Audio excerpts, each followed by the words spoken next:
असुरों के संहार के लिए प्रकट हुई थी महाकाली, मधुकैटभ को किया था मोहित। माता काली एक प्रमुख शक्ति है जिन्हें मृत्यु, काल और परिवर्तन की देवी माना जाता है।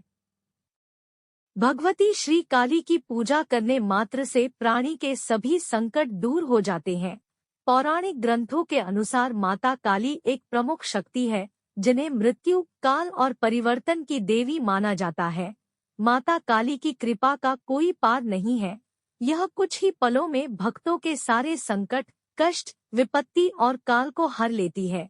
इनकी कृपा हो तो समस्त संसार के सुख भक्त के चरणों में आ जाए। माता काली के प्रताप का अंदाजा इस बात से लगाया जा सकता है कि विपत्ति आने पर देवता भी इन्हीं के चरणों की वंदना करते हैं।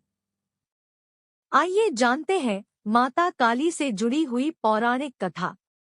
प्रलयकाल में संपूर्ण जगत के जल में डूबे होने पर भगवान विष्णु योगनिद्रा में शेषशय्या पर सो रहे थे। उन्हीं दिनों भगवान विष्णु के कानों के मल से दो दैत्य पैदा हुए जिन्हें मधु और कैटभ के नाम से जाना गया।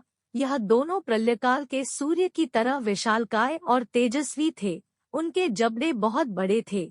उनके मुख दाढ़ों के कारण ऐसे विकराल दिखाई देते थे मानो वे सारे संसार को खा डालेंगे। मधु और कैटभ ने कमल के ऊपर विराजमान ब्रह्मा को देखकर कहा कि अरे, तू कौन है और यहाँ पर कैसे आ गया है।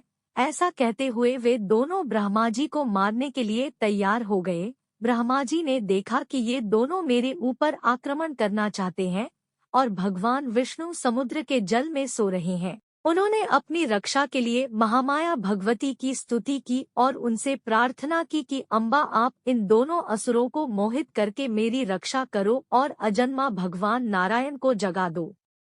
भगवती श्रीकाली का प्रकट होना। ब्रह्मा जी की प्रार्थना पर जगतजननी महाविद्या काली फाल्गुन शुक्ला द्वादशी को त्रैलोक्य मोहिनी शक्ति के रूप में पहले आकाश में प्रकट हुई। इस दौरान आकाशवाणी हुई कि ब्रह्मा जी, डरो मत, युद्ध में मधुकैटभ का विनाश कर मैं आपकी रक्षा करूंगी। इसके बाद महामाया भगवान श्रीहरि का नेत्र, मुख, नासिका और बाहु आदि से निकलकर ब्रह्मा जी के सामने आ खड़ी हुई। भगवान विष्णु योगनिद्रा से उठ गए। भगवान विष्णु ने अपने सामने मधु और कैटभ दोनों असुरों को देखा।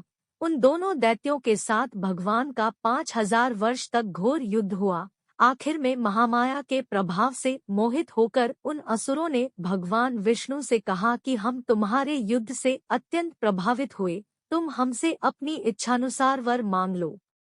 कैसे हुआ मधु और कैटभ का अंत।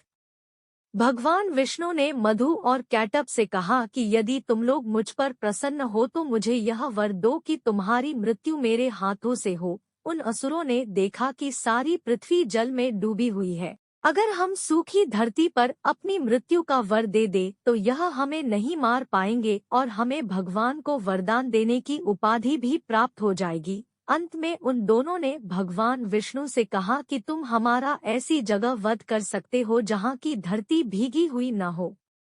भगवान विष्णु ने वर पाते ही अपना सुदर्शन चक्र उठाया और अपनी जांघ पर उनके सर को रखकर काट दिया।